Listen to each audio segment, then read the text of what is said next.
All right, welcome everyone. If you can hear the sound of my voice, raise your hand. I'm just, people are raising their hands, so I will take that as a positive. So today we have a very special presentation.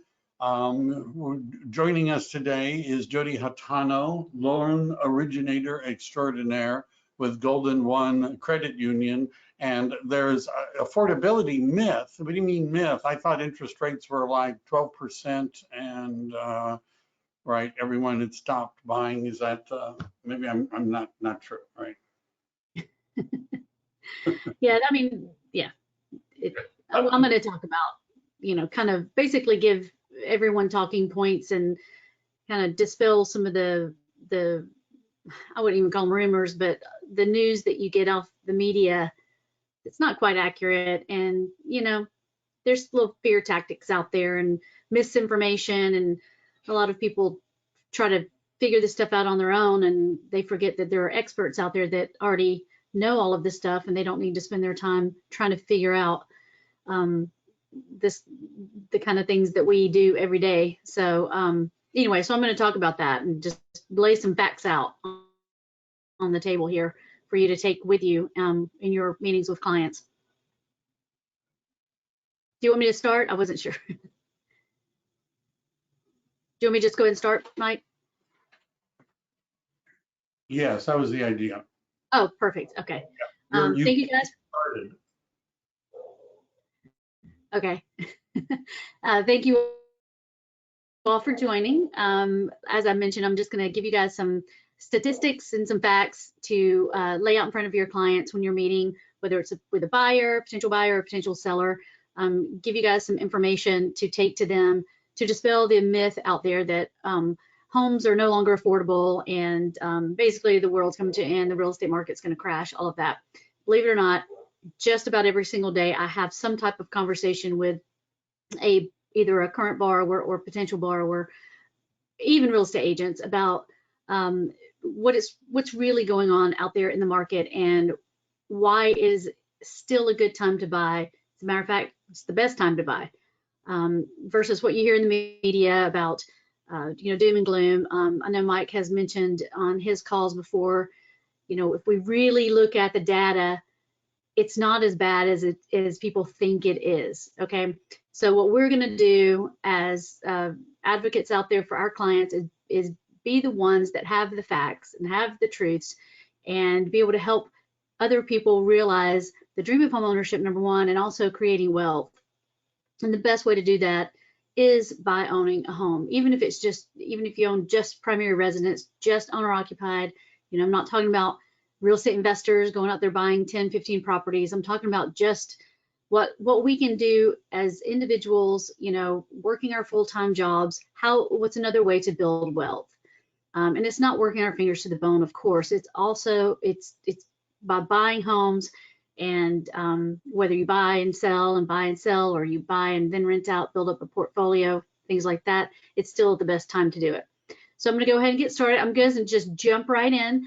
What I would like to do, I'm going to get through my slides, and then what I'd like to do is I want to hear from you guys. I want us to kind of have a chat, and I want to hear what you're hearing out there in the market, the objections that you're hearing from clients, what are they telling you when you talk with someone about buying a home, whether you're standing in the elevator talking to someone about what you do, or it's maybe a longtime family friend or something like that. What are you hearing from them about why they are waiting to buy? So we'll talk about that. I'm gonna go through the slides. Take notes. I'm not gonna be able to send this out any longer, so I've got to stay in compliance, and so take notes if you would like. If you really like this presentation and you think that it's going to benefit you with your buyers, which I think it will, or sellers, let's do a presentation together. I'm happy to present this a million times if I have to. Give me a call. Let's set up a Zoom call. I can even pull out a few of these slides. I can redo some numbers for you to make it client specific. I've been talking with you all about doing a home fair. Not getting as much traction on that as I was hoping to. So if you're out there and you're not having any, you're not closing, at least one deal a month, then we need to be doing home buyer fairs. Okay. They're great. We can do them in person, we can do them on Zoom, whatever you like. But getting out into the market, into your community, having people see your face and associating you as the expert in your field and the place that they live, that's what's going to generate more business for you, right? No one is just going to pick up the phone and randomly dial your number and say, I want to go look at a house tomorrow and I want you to be my agent. It takes a lot of work for you and for me to be able to see from the moment that we meet somebody to, the close of the transaction. It takes a lot of work, but that includes getting out in your market, getting face-to-face time with people, doing the home buyer fair. I'm not talking about a big, huge party or anything like that. I mean, I'm talking like, an hour, 10-minute presentation by you, maybe 15 or 20 by me. Bring my laptop and let's get some people to apply right away and get the traction going. So if you want to do that, give me a call. I do have a couple scheduled already, and that's great, but I think that we need to have more. Okay, so let's just jump right to it. Affordability myth. We're going to talk about, the first thing we're going to talk about is equity in the entire country, but also in the Bay Area. How much equity is really out there, which is what keeps, basically why we're not going to have the bubble burst that people still to this day claim is going to happen because of COVID and interest rates going up and inflation and all of that. I'm going to show you why that's not going to happen. So to dispel one myth, when you're talking to people, if they say, well, I'm waiting for home prices to go down, or I'm waiting for interest rates to go down, or I'm waiting for the bubble to burst so I can get a better deal, this is going to show you why that's myth number one, that's not going to happen. Homeowner equity as of Q2 of this year, now we're in Q3 right now, so obviously don't have those numbers, but as of Q2 of this year, home equity across the entire country is at $3.6 trillion. Okay, that means, let me move this little go to webinar box out of the way so I can see my own slides. Okay, there we go. Okay, that means that about 63% of all properties that have mortgages, now there's a lot of properties that are owned outright and there's no mortgages, so of course it's not that it's not easy to track, but when you're talking about equity, at that point you're sitting full equity, right? Not just the equity from your loan to loan to value balance. Okay, so about 63% of all properties have a mortgage, and they've seen their equity increase by about 27.8% year over year. That is an insane number. Now remember, this is an average of the whole country. I'm going to talk a little bit about our area specifically here in a moment. Back in when the mortgage meltdown occurred, there was hardly any equity, right? I wasn't able to find that number to compare, but we know that it wasn't, because most people were upside down on their homes, which means there was no equity. So it was easier, albeit extremely painful. They had to walk away for various reasons, most of it because they were on really bad mortgages where the arms were set to adjust. There were no protections or caps or anything like that. So you would have an arm, maybe you'd buy a house, lender would put you on a 2-year arm starting out at 6%, but then after year 2, it's 15%. That's an insane amount of increase in a payment. And of course, people couldn't maintain that, especially given the fact that there were really, really shady underwriting practices at the time. People with a pulse was able to buy a house, and it was just kind of a free-for-all, putting a lot of money in the wrong pockets. And it hurt the country a lot, and we're still feeling the effects of it, even I think mentally and emotionally, which is why people are still thinking, oh, it's gonna all crash and everything, but it's not. So again, almost 28% increase in equity year over year, sitting on $3.6 trillion of equity across the country. If we break it down by state, you can see that in the red is going to be the highest equity gaining states out there, Florida being one, but then look at California, where we are, being number 2 here. $117,000 in average equity based on the second quarter of 2022. Now, let's see, we've got Hawaii as well at 130, but we're all licensed here in California, so we won't really bother too much with those other states, but that's a lot of money. I mean, that's salary for someone for a year that they've gained just by buying a home. So this is really huge. Negative equity has fallen about 18% year over year, which means, and of course, nobody really talks much about negative equity because it's not a huge thing, but if someone, maybe put 5% down or something like that, and maybe if their property values, and again, this is national, not just California, but nationally, their property value dipped at all, then maybe they would be sitting on a little bit of negative equity. But again, not very common, not much of that in the news at all, but it is a good thing because we are seeing that that's a big percentage drop in negative equity, which means that 230,000 homes dropped 18% negative equity. So again, it just speaks to the stability of the market. Now let's look at Santa Clara County. Now I didn't have really time or enough slides that I could pull every county in the state, but this is all from the Santa Clara County Association of Realtors, this data here. And you can go, if you're in Alameda County Association of Realtors, and pull this data if you'd like. But I just did Santa Clara County because it's the one that I think the most of us are in. So let's compare, because I did pre-pandemic and then of course during the pandemic, and then we're not completely out of the pandemic yet, but we're getting there. So in 2017, closed sales 10,605, average price 1,451,516. The median price was 1,176,000. Let's just jump directly over to as of Q2 2022. Closed sales 2,934. That's a really low number, so we're definitely on track to have a lot less closed volume than we did last year and even year over year. But we all know why, right? Interest rates are up and inventory is still very low. Of course, that means that buyers are still having to compete. The buyers that are still wanting to buy, they're still having to compete. So home prices are not going to go down. They're going to remain stable, if not keep rising. So between 2017, average price 1.451 to Q2, average price 2.266. 2017 was 5 years ago. So if you bought, let's just say that you bought at the median price, okay, 1.176 versus Q2 of this year, 1.880. That is a remarkable increase in equity. It's a remarkable increase in value, and it goes to show you that even through the pandemic, the market has not tanked, and it's not going to.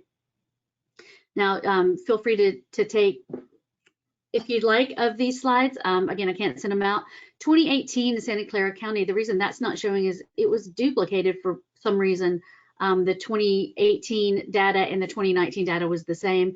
Obviously, that's not accurate, so I just left that out. I'll have to get in touch with the Board of Realtors to find out, where the 2018 data is. If you guys really are interested in it, you can call them too and ask. But let's just look again.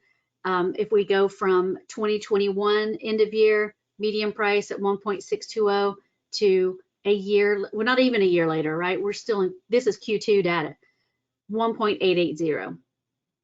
So are homes affordable? Well, that's a loaded question, but part of the myth is that home prices are going to drop or go down, and that's simply not happening. So as home prices increase, rates increase, wages increase. Okay, so we've had remarkable wage growth since the pandemic. If you can take a look at these charts here, you'll see that in 2020, you can see the little dip there. That was the pandemic. Of course, wages went down because people were unemployed or not working or not able to work. So that's to be expected. It was a slow recovery through 2021, and then a really great recovery from basically, I'd say about middle 2021, even year to date 2022. We're at just under 10%, at about 9% wage growth. Okay, and we expect that to continue on through 2022. So the doom and gloom of I can't afford a house anymore because rates are up. Well, most likely your wages are up as well. So if now maybe the payment's $400 more a month, your income is probably going to offset that. Okay, now it's not specific to every single person, but this is an average. Okay, this is something that you can talk with your clients about and ask them if they're comfortable sharing with you what they made last year versus what they're making year to date this year, and compare. I doubt it's going to be lower. Okay, most likely, and in any economy, usually it goes up, but especially now we're seeing it going up. So what we're expecting is that wage growth is probably going to slow down through 2023, right? We've got inflation to fight, rates are going up, inflation means the cost of food and everything's going up, right? But with wages going up, it's still a good time to buy. Wages will still go up about, they're estimating around 4% through 2023. Doesn't mean it's going down, it just means it's not going to rise as quickly, okay? So we were in the pandemic, it was really low, and now we're up much higher, okay? And then it's going to taper down to pretty much more normal levels. The income in Santa Clara County. What is the average income in Santa Clara County? $167,638. The median income is $136,860. Now this is this is not broken down from hourly versus weekly, none of that, like temporary or anything like that. This is just kind of like a gross number here. And if you look at the chart here, the median income per age, 25 to 44-year-olds are out earning 45-year-olds on up, and of course under 25 we would expect that, but they're out earning I guess Gen X, Gen Z, I don't even know. I'm a little over 45, not by much, but just a touch. So what this says is millennials, those are the people that are making the most of the money. They're also the ones that have saved a lot of money. Most likely they're in tech, so they've got really good salaries, they've got great bonus structures, restricted stock units, usually a sign-on bonus, and they go ahead and start saving their money in their 401ks.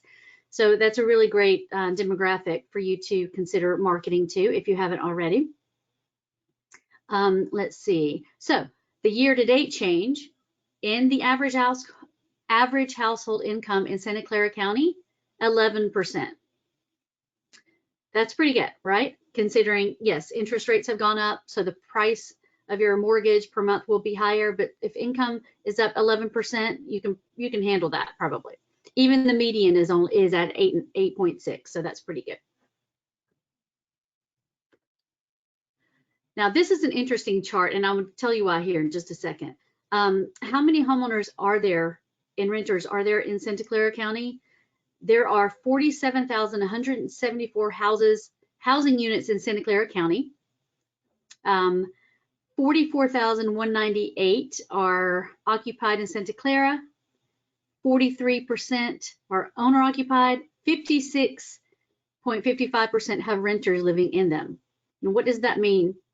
Because you think, well, you know, I'm trying to market to homeowners. Well, how do you become a homeowner? What are you doing before you become a homeowner? You're renting, right? So how many renters are there in Santa Clara County?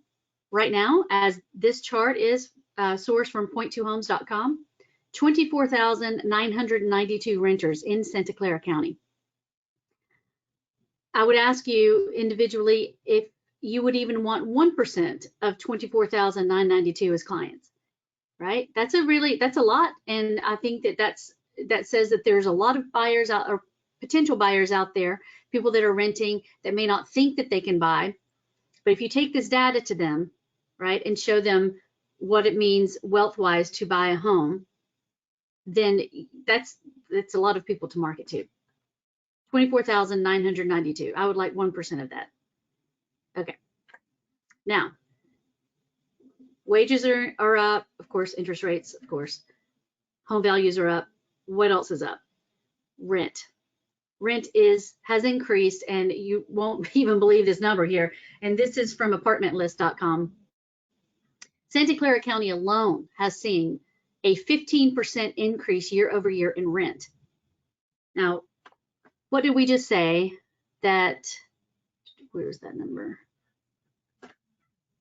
Aha, income has increased 11%, rent has increased 15%. So, I mean, I know those numbers aren't I'm not trying to compare the two, but I'm just saying that with rent increase and wage increase, buying a house is still where it's at, right? Who wants to pay rent and put money in the pockets of landlords when you could be putting the money in your own pocket? 5% appreciation on a very conservative level still will help someone create wealth by owning a home. Let's see, we've got the average or the median rent in Santa Clara for a 1-bedroom apartment is $2,505. Now, I think that, let's see, that's the median rent. So there's most likely a lot, that number is a lot higher. Remember, the median is going to be the middle of the high and the low. But that's still a lot of money to pay in rent. Of course, a mortgage is going to be a lot more than that, upwards of $5,000. But if you're making a $5,000 mortgage payment every month and you're getting 5,000 or 5% appreciation every year, even a $1 million loan amount, that's $50,000 a year that's going back into your pocket, so to speak, as equity. It still offsets basically what you'd be paying in rent, and you get the tax advantage as well. Up to a certain amount, I know, but still, it's a benefit. In San Jose, the median 1-bedroom rent is $2,130. Okay, the rent has gone up in San Jose about 11, almost 12% this year. Sunnyvale has gone up 14.5%. Santa Clara 15%. Mountain View 9%. Milpitas 11%. Palo Alto almost 10%. Cupertino almost 13%. So take this chart to your clients, the ones that are renting, and they say, well, I can't afford to buy. Well, you almost can't afford not to, right? Because your rent's going to continue to go up. But when your lease is up and you walk away, you move out and move that last piece of furniture out of your house and give the keys back to the landlord, you do not walk away with any money. Hopefully your security deposit, you'll get that back. But other than that, you don't leave with anything. You've realized no equity. All the money you've paid does not line your pockets at all, it lines someone else's. And it's only going to go up. Now, this is a really good chart. I like this one a lot. And if you would like me to prepare one of these for you, please email me and I'm happy to. I can make it, I can even make it property specific, county specific, any county in the entire state. I can prepare this for you. So cost of waiting. So Mr. Renter, here's what a cost of waiting analysis looks like. So let's say that you don't buy right now and you wait 3 years and then you buy because you're waiting for prices to go down or rates to go down or something crazy to happen. Here's the cost of you waiting. Let's say you buy a house at 1.225 and you put 20% down. Your cost of waiting over 3 years, the total, is $285,000 in unrealized gains. All right, so we break that down. Waiting 6 months versus waiting a year, 2 years, and then 3 years. Now, this is all based on market trends. It's taking into consideration what's happened in the last 2 years as well. So this is accurate information. It's also assuming interest rates will be higher in 3 years than they are now. I personally think that rates will probably go down somewhere in 2024 or so, but I'm not an economist or anything like that. I can just tell you what I've read and the research I've done and the trends that I've studied. That's my take on it. Anything can happen, but that's what I would think would happen is that rates will probably go back down. But let's just say that they don't and they're at 6.25 this time 3 years from now. You've got, sorry, it's not letting me scroll. Okay. Okay, there we go. Okay, so waiting 6 months, 17,903 in total appreciation lost. 1 year, 69,793. 2 years, 173.43. 3 years, 285,570.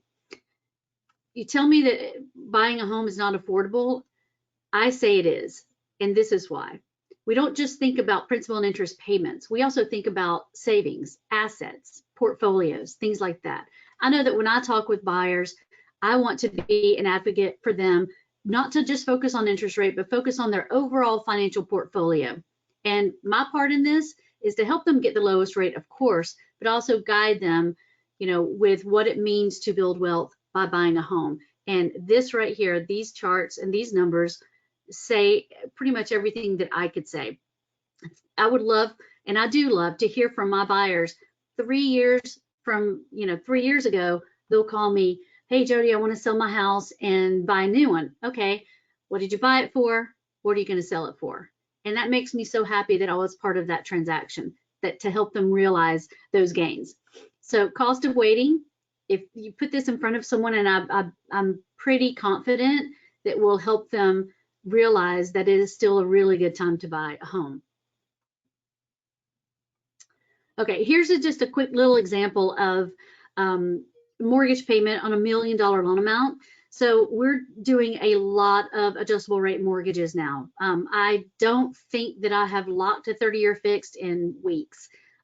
Pretty much everyone's taking a 5, 7, or 10-year ARM. Mostly the 7-year is kind of the sweet spot. On average, people don't stay in their homes longer than 7 years. So why pay a 30-year fixed rate if you're probably going to be moving? You can always refinance. There are no prepayment penalties on any loans. I get that question every single week. Prepayment penalties have been outlawed since about 2010. So about 12 years now, we have not had any prepayment penalties on first mortgages, on qualified mortgages anywhere. They're completely outlawed and it doesn't happen. You can refinance as many times as you'd like. So, for example, $1 million loan amount, today around 5%. That principal and interest payment is $5,368. Our ARM, 7-year ARM, around 4.375%. That payment's $4,993. Cash flow wise, that's a lot. That's $375 less per month. If you can get that payment under $5,000, it really does make people feel more comfortable, even though there's only a $7 difference. It's like pricing something at $1.99 versus $2. So that's $375 less per month. Okay, so $4,500 a year, $31,500 over 7 years. Okay, so again, people don't really stay in their homes much past 7 years on average, and so we're seeing a lot of people take the ARMs, realizing that interest rates are on the higher levels right now, even higher than normal levels, pre-pandemic levels. So that's why people are really interested in the ARMs and taking those, because they know that they'll be able to refinance here in probably the next couple of years. Okay, I anticipate 2024 being a refi boom, if you will, just kind of like what we saw in 2020. We'll see. Hopefully, I don't have a crystal ball, but that would be my best anticipation. Historical and current rates. Okay, so and Mike mentioned this a couple of weeks ago on one of his calls. So are rates high? Well, it depends. What's your definition of high, and what metrics are you looking at? Are you looking at 2020 rates, in the beginning of 2022 rates at 2.75 on a 30-year fixed jumbo? Okay, has it ever been that low before COVID? No, probably not going to go back down. We don't want another pandemic or anything like that to happen that would make rates go back down like that. I much prefer a stable housing market with 3 to 6 months supply versus what we experienced these last 2 years. So remember also that with those lower rates, people did pay higher.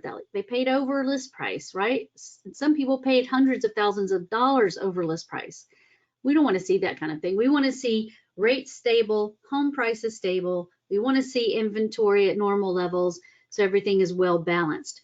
Okay, so when someone says, well, rates are too high, I can't buy right now. First of all, if you don't feel comfortable talking with them about interest rates or anything like that, then give me a call. I'm happy to talk with them. I'm happy to present some of this information with them on a Zoom call with you, of course. More than happy to do that.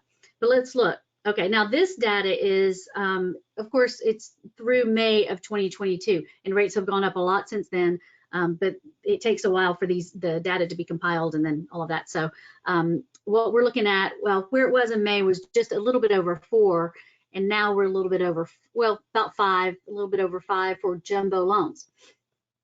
For conforming loans, you're talking about anything in Santa Clara County under $970,800 is going to be conforming Fannie Mae loans.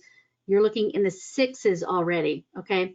6.25 is what I saw yesterday. Now, that's just a very general rate. Don't go quoting that to anybody, and don't go to bed tonight worried or anything like that. That's just kind of like a general where are Fannie Mae rates at right now. 6.25. The last time I saw that rate was in 2006. Okay, so no doubt that rates are high. Again, that's why a lot of people are taking ARMs. But overall, in the grand scheme of since 1971, rates are still at an all-time low. It's hard for people to get that because everyone's been so consumed with what happened during COVID, and that rates were at 2.75 on a 30-year fixed. I can't tell you how many of those loans I did, and I've loved it. It was great. But that's not sustainable. It never was, and it's not going to go back to that. I would like to see, personally, I'd like to see jumbo rates in the mid to low fours. That's kind of the comfort level I think that it could get back to be a little bit more stable. But you can see this chart here, and we're still low. We're still doing just fine. Even at 6%, it's still a really good time to buy. Okay, I'm not going to get into the history of inflation or anything like that. Feel free to take a little snapshot of this if you'd like. There's some talking points to dispel the myths out there about home buying being not being affordable. Well, I put the 10-year ARM on here, but the 7-year and even the 5-year, I've got a lot of people interested in the 5-year as well. But any of the ARMs are going to be less than the 30-year fixed. Always refinance when rates drop. There's no prepayment penalties. They're still lower. Rates are still lower than they were in 2001, since 2001. 2020 and 2021 pricing, that was all based on the pandemic and not sustainable.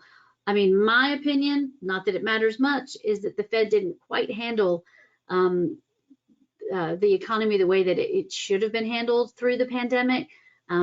However, with that said, having rates as low as they were, it did enable a lot of people, millions and millions of people, to refinance really low rates and be able to keep their homes during the pandemic when maybe their wages went down, or they couldn't, you still had to have a job, so you couldn't refinance without a job. But if your wages went down and you were able to refinance and cut your payment down several $100s a month, and that kept you from having to go into deferment or even sell, those are the benefits of it. But we all knew that that was not sustainable. The cost of waiting, even a conservative estimate, 5 to 8%, talk about that. If one of your clients has a specific property in mind, you can actually go online to Zillow and you can scroll through, or Realtor.com or whatever site you'd like to go to, your own site, and you can look at the historical valuation of that property, okay, pre-pandemic, and then of course year to date, and show them that chart. Okay, this is the house you're looking for, or you're looking at right now. Let's look at the historical value of that property. Rates are definitely going to continue to go up. I'm sure you all have heard in the news that the Fed's meeting here in the next little bit, and they're probably going to raise rates. The Fed note rate probably 3/4, maybe even a point. Jury's still out on that, but we'll find out when that day comes. The last time that the Fed increased rates a few weeks ago, that actually had a positive impact on mortgage rates for a brief moment, a couple weeks. The bond market really liked it, and rates dropped some. My 30-year jumbo went from 5 to 4.625 during that time, which I thought was amazing, but it has gone back up, okay? So inflation, unfortunately, is not quite under control as much as we had all hoped, and so they're going to probably raise rates again more than probably once before the end of the year. So we are going to continue to see interest rates go up, which is another reason might be a good time now to start looking at buying a house, okay? Go ahead and lock in the lower rate now. Of course, refinance later, when rates go back down. Inventory shortages mean home prices are still going to go up, right? We still have less inventory out there. You saw the number of the year-to-date sales from Santa Clara County. It's a fraction of where it should be to meet or beat the numbers from the last few years, even pre-pandemic numbers. We're definitely not on track to meet that. So the lack of inventory is going to keep home prices stable, if not inching up. Cash buyers are still playing a huge role in the housing market because they're not sensitive to rate at all. Obviously, they're not using a mortgage, they're paying cash, right? They're selling their home, cashing in all the equity that they've got, and they're just paying cash. So that means that, well, actually that's 30% of transactions are cash. So that means that a lot of what we see out there has nothing to do with interest rate. Now, cash buyers matter not to me, right? But they matter to you. So if you've got someone out there who's got a lot of equity and they don't want a mortgage, of course, I always think at least take $750,000 so you can get some tax benefit. But if they don't want to, you know, then interest rate really doesn't matter at all. We've talked about this a couple of times. I want to reiterate it about seller paying towards rate buy down. Now, I know that's not a huge thing in California. In Georgia, where I'm from, it was pretty big. Pretty much every transaction that I was a part of before I moved out here, the seller paid something towards closing costs, even if it was just $5,000. They would always pay something. It was kind of, it's what was expected there. It is allowed. It's not anything that's not allowed. So I don't know why it's not a thing here, but anyway, the seller can pay towards a rate buy down. So if you have someone who's not comfortable with an ARM and they want a 30-year fixed, and maybe, you know, if it's 5%, but if we can get them at maybe 4.75, and that's the sweet spot where they will, you know, they're going to make the move, then we can look at how much that would cost. Any given day, it can be anything from buying the rate down a quarter. It could be anything from costing 1/8 of a point to 3/4 of a point. It's not like anything that's exact. Okay, it varies on credit score, property type, zip code, all of that kind of stuff, county. But I'm happy to pull those numbers before you make an offer and say, all right, for this borrower, for them to be the payment they want, where they're comfortable making the, you know, the decision to move forward, we're going to need $7,000 rate buy down. Okay, that's considered upfront interest. So yeah, it's not that it just goes magically out there into outer space. It's considered upfront interest, and it gets them a lower rate through the life or the term of that loan. So I can give you those numbers ahead of time. I can provide a closing cost worksheet if you need to attach that to the offer to help, you know, make things a little bit more clear for everybody. But we can do that, absolutely. Up to 6% of the loan amount is allowed in seller concessions on most loans. Definitely don't need that much. I mean, maybe 1/4% or maybe 0.5%, but definitely not 6%. So there's plenty of room there. Tax advantages of paying money in interest instead of rent, which create wealth. Oh, my sentence cut off. Okay.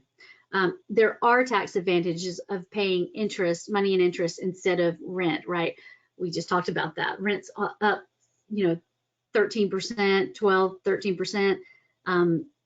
Even though you're paying interest, you're still going to get that back for the most part. I know we're not allowed to guarantee, and I'm not guaranteeing any appreciation, but if we look at just the actual data, the data says that we will have appreciation at least 5% in the Bay Area.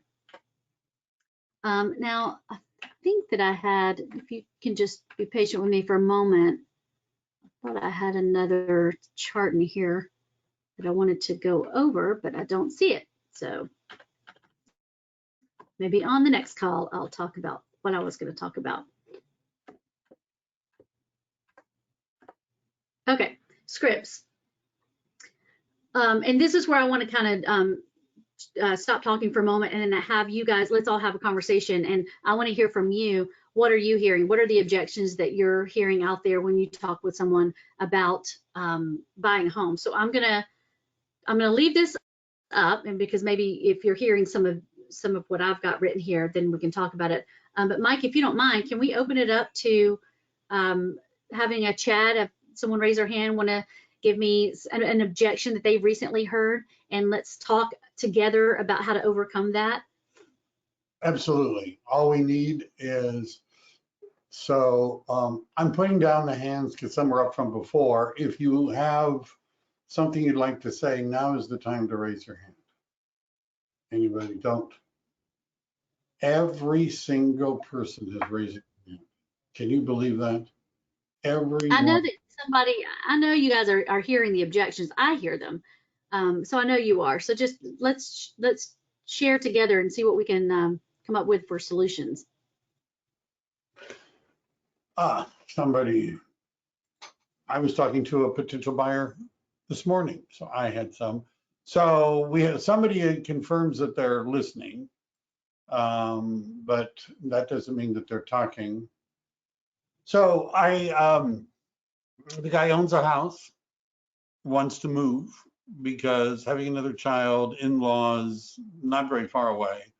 The question is, would it be better to wait to buy? Should I sell now and buy now? Would 6 months be better? That's will it be a better time for me to buy in 6 months is something I've heard more than once in the last few days. Mm-hmm. Okay, well, let's see. Waiting 6 months will cost you about $18,000. Right. But if interest rates go down, I mean, if prices go down, is it possible they go down by more than $16,000? We're looking at $1 million price ranges here. Mm. I mean, not likely considering that there's a lack of inventory and we're still seeing multiple offers out there on properties because there's more buyers than there are properties listed. So Right. it's not likely to go down. Of course. And also, if I can interject again, let's say that it did. Let's say that you could buy the same property now for $20,000 less in 6 months. Your interest rate's going to probably be higher. Yes. So you're still going to be, you're still going to have a negative impact by waiting. Cool. I know what I told him that my crystal ball actually had been broken, and because of supply chain issues, I haven't been able to get the replacement part. So I don't know what it's going to be like in 6 months. I know right now, right, it would be probably a good time to do it, But Brenda has a question. I wants to buy, but waiting until credit score is increased to get a better interest rate. What I would say to that is, first of all, where are you seeing your credit score? If you're on Credit Karma, which that's mostly what I hear that people are looking at, it's an educational score. It's not necessarily the score that's going to be based on that's going to base your interest rate. There's a mortgage score, there's an auto loan score, there's a credit card score, there's a personal loan score, there's all different types of models out there. So what do you think your score is? And what do you think your impact is going to be by waiting? Are you planning on paying off a bunch of debt for your score to go up? There's no guarantee that a score will change up or down. But that's a great time to put your client in front of me so that I can actually pull the credit report. It's good for 120 days, 4 months. I can pull it and let them know, okay, if we lock today, this is what your rate would be.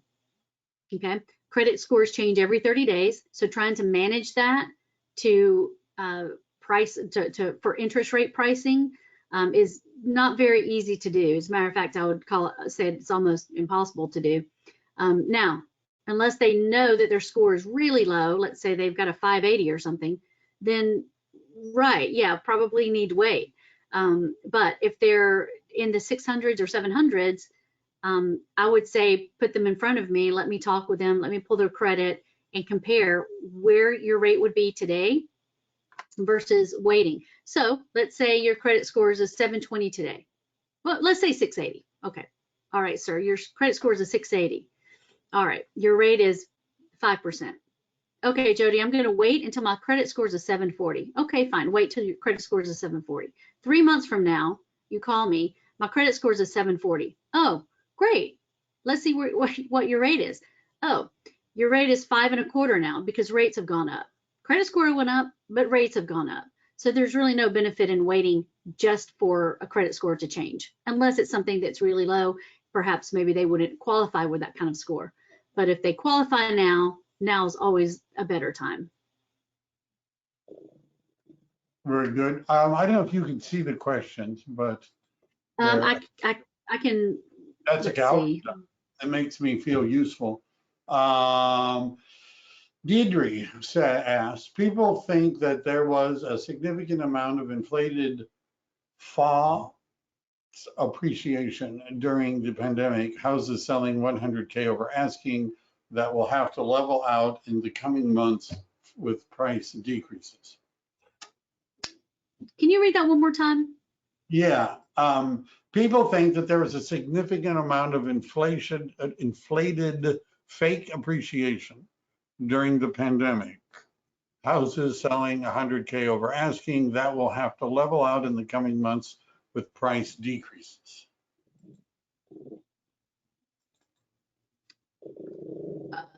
Okay, I'm just trying to understand what the question is. So The question. So the way I was having this conversation this morning too. So prices went up so much, so fast, right? In a 3-year period, I mean, 20% a year, I mean, ridiculous, right? So that obviously is unsustainable. It's going to have to correct. It's going to have to come down some, right? And so this is a part of the, well, if we wait, maybe we'll get a better deal. Right? That's, I think, Yeah, well, you know, I'm trying to figure out how to answer that, or how I would have that conversation with someone if they said that to me. I would probably say that to take a look at the value now compared to when they bought a year or two ago, and let's see if they're underwater. I doubt it. Now, I'm not talking about the guy in Berkeley who spent, what, $2 million over list price. I mean, that might just be somebody who just had a ton of money and wanted to buy no matter what. But for the most part, with appreciation, what was that that I said was for Santa Clara County? I don't remember. See. Oh, no, was it? I had the stat on appreciation in Santa Clara County at, what was it, 27% or something? I doubt that whoever paid over back then is negative. So I would just pull that stat. I would have that kind of stuff ready, you know, and understand if you sell Santa Clara County, understand what that looks like as far as appreciation in Santa Clara County. So for the most part, if you paid over back then, you're probably still sitting in the green. Right. All right, let's see. And by the way, well, we'll go on with there. Colleen asks, my client wants to buy a cheaper house to rent out and she will continue to rent. How do I convince her to buy a house for herself, which will be more expensive? Will you read that one more time for me? I'm sorry. She has a client that wants to buy a house, but not to live in, so she can rent it out. And Colleen would like to convince her to sell the house that she currently owns rather than, or to buy. Maybe I've got it wrong. Let me read it again. My client wants to buy a cheaper house to rent out and she'll continue to rent. So she wants to buy a house as a rental, but not a house to live in. How would we? Okay, and she doesn't currently own a property, correct? That's going to be a little bit difficult to do because typically to buy investment property, you have to have owner occupied property first. There are some mortgage guidelines around that. So we'd have to talk about that. They're going to probably need to buy owner occupied property first. Okay. Live in it for 12 months and then they can rent it out. So buy the cheap house and then live in it for 12 months and then rent it out later. But you're going to have to, for the most part, be owner occupied before you buy investment. Okay. So that's not the best idea. So Elvira is saying that the market is crushing. I want to wait until homes go down more. Okay. Well, it's not. That might be something that you're hearing in the news, but when we look at the actual metrics and the statistics out there for the Bay Area, the values have not gone down. As a matter of fact, they've gone up over 20% in the last year. So the market's not going down, and it's not likely to go down. There's still a lack of inventory. There's still a lot of buyers out there, more buyers than there are properties. Yeah. And also, we've got a lot of people sitting on equity. So the market's not going to tank. They're not going to walk away from their, $3.6 trillion in equity. Here, let me, and the other thing I would point out, if you look, like, for example, I know where Elvira is, and right now, the median price in San Mateo County is $1,537,500. And September of 2021, it was $1,580,000, which isn't a big difference. Now, the most Right. the median price ever hit was 1.62 or 1.7. So it's dropped. If you look at it like a peak, it's dropped some from the peak, but year over year, it's not down very much. So, Well, it's, I'd probably look at average, not median. If I was talking with my client, I would look at average home price, not median. why? Because it's the median is the middle of the high and the low. I would look at the average. Well, I sometimes look at both, but the argument is that the average, a $23 million property sells. The average now has just gone crazy, right? Or a $100,000 property sells. The average has just gone crazy. But that Well, you doesn't could necessarily, also do could you do it neighborhood specific? So if you have someone who wants to live in Cambrian Park in San Jose, well, what does it matter what's going on in Palo Alto? Let's look at Cambrian Park statistics and right. what's that look like? Maybe What break I it down told, to that level. what I told the buyer, by the way, I also told them I was going to send him a loan agent to talk to about anyhow. We need real estate is local. So where this guy wants to buy, which is in Santa Cruz, I told him I don't know off the top of my head, but it doesn't necessarily mean it's a bad market. Right now, in most of the Bay Area, homes are on the market for 20 to 25 days, which although sounds like an eternity from 2021, historically, that's a very fast sale. And if you look at months of inventory, which is a gauge of is it a buyer or a seller's market in the Bay Area. Now, some of our people, by the way, are in LA where it's a little bit different, but a lot of the properties are in the seller's market. I don't have 20% for the down payment.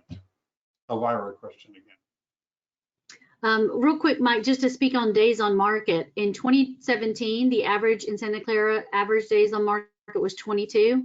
In 2019, 22. In 2021, 15. Right. So, and as of Q2 of this year, 11. Sorry, going back to that question. Down payment. I don't have 20% down, so I can't buy anything. Actually, well, depending on your price range, it's anywhere from 3.5% to 10% down. So Golden One does jumbo loans at 10% down. And the mortgage insurance is very, very inexpensive right now. It's actually better to buy at 10% down with mortgage insurance than it is to have, well, I used to talk about the 80-10-10 a lot because prime has gone up so much. We're not really, that's not really a benefit. The benefit more is to do mortgage insurance. It's less than $200 a month. So I would much rather someone keep that other 10% in the market if they haven't invested. Don't cash in and create a taxable event. We can do jumbo up 10% down, up to a certain amount, but that's a great phone call for me to have with your client to let them know, hey, you don't have to have 20% down. And depending on where they're buying, what county they're buying in, they might only need anything from 3.5% to 5% down. All right. Somebody wants your contact information, which I'm pasting in. Is the credit score check considered a hard inquiry? Yes, absolutely. And it's a tri-merge, 3-bureau report. At the initial pull, it's always going to be a hard inquiry. That's true for every mortgage lender out there. We pull from all 3 bureaus the mortgage score. We do a soft pull right before closing just to ensure that no negative items have reported and to update the balances on any kind of liabilities like credit cards, things like that. It's not a hard pull, so there's only one inquiry, but that is something that is done by every lender. If somebody goes to one of the Credit Karma or one of the many credit, little looks at their credit score, does that constitute a credit score check? Not at all. You can pull your own credit report, and it's not an inquiry because you're not a creditor. The only time you have an inquiry is if you're asking for credit. But Right. you can pull your own report all the time if you'd like and take a look at it. I recommend going to myfico.com. That is the website where you can go, and you do have to pay for it. The one that I get is $39 a month, but I get a full 3 bureau report every month, and I'm able to see all of my credit scores, my mortgage score, my auto score, my credit card score, everything. It's, in my opinion, the most accurate place to look at your credit report. I highly recommend that a buyer spend $40, even if they want to just get it one time, to prepare themselves, review the credit, make sure everything's accurate. Credit Karma is great. It's great for educational purposes, but it is not at all what lenders pull when they pull your credit. So, I just had this. I had someone with a 750 credit score upset because Credit Karma said it was a 775, but the mortgage score was not 775. So I just encourage you guys to utilize myfico.com if you'd like. And I'm happy to, of course, give that information to your clients as well. And Brenda has a good suggestion for Colleen, the person who wants to buy but rent it out, which is to buy a duplex. Oh, perfect. Yeah. Rent out half and live in half. Absolutely. Owner-occupied duplexes, quads, and even or triplexes up to quads, that's still only 3.5% down with FHA if you owner-occupy one of the units. And with it being owner-occupied, I am able to use the rent from the rent survey on the appraisal report to offset the part of the mortgage payment for the other, well, the mortgage payment is not unit specific, but let's just say that your mortgage payment on a duplex is $8,000 and the rent survey says you're going to get $4,000 from rent in the other unit. I can take 75% of that $4,000 as income initially, even with no history of managing rental properties. I can do that. So if you think I can't afford that payment or qualify for that payment, let's talk about it, because you might be able to. Cool. Norma says, hi, do you do Heloc loan or even a Sheloc? I don't know. We do, yes. We do HELOCs. We do bridge HELOCs up to $500,000. So if someone has an owner-occupied property and they want to buy another owner-occupied property, but maybe the one they live in now is not going to sell in time, or maybe they're not even sure they want to sell it yet, we can do a HELOC up to $500,000 that they can pull equity from that property and put down on the new purchase. It's called a bridge HELOC, and we offer that. And it's even for investment property. Cool. Yes, I mentioned that today because that's a potential solution to the, well, I need to sell in order to buy, but I don't want to have to move in with the in-laws while we're, and I explained to him that there was options. There was options. Yes, absolutely. Any other questions? I have pasted Jody's contact information into the, into the channel or into the chat, into something. I posted it into something. Yes, please give me a call, text, email, whatever works best for you. I can't stress enough, I'm here for you guys, evenings, weekends, whatever you need, whatever I can do to help you grow your business. Golden One's a great lender. I love working here. I've been here for a little over 2.5 years. I come from big bank, and it's a completely different environment here. We're a nonprofit, so we're able to have better rates, lower fees, and overall better customer experience. And for me personally, it is an amazing place compared to where I've been before. We really look at what's needed out there in the community and try to provide solutions to help our community have more homeowners. So call me anytime you need. Sounds great. All right. Thank you, everybody. Appreciate everyone. Thank you. even some of you who didn't, I guess. Have a great day. Bye, everyone. Bye. Talk soon.